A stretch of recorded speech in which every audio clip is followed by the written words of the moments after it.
আরে বন্ধুরা, ভয় পেলে নাকি? আরে আমি তোমাদের সাথে একটু মজা করলাম। আমি তোমাদের সৌরভ সিরিজের সৌরভ বলছি গো। যেমনটা তোমরা ভিডিওতে দেখতেই পাচ্ছ, আজকে আমি চলে এসেছি প্রায় 100 বছর পুরনো একটি রাজবাড়িতে, তাও আবার বর্ধমানের মধ্যে। তোমরা পুরো ভিডিওটা দেখতে থাকো, আমি সমস্ত জায়গাটা তোমাদের ঘুরে দেখাবো।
নোটে গাছটি মুড়লো, আমার গল্পটি ফুরলো। হ্যাঁ বন্ধুরা, তো শেষ করার আগে একটা কথা তোমাদেরকে জানিয়ে রাখি।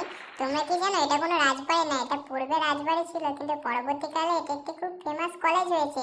কলেজের নাম কি সেটা আমি বলবো না, তোমরা কমেন্টে জানিয়ে দাও। আর ভিডিও ভালো লাগলে লাইক, সাবস্ক্রাইব, বাই।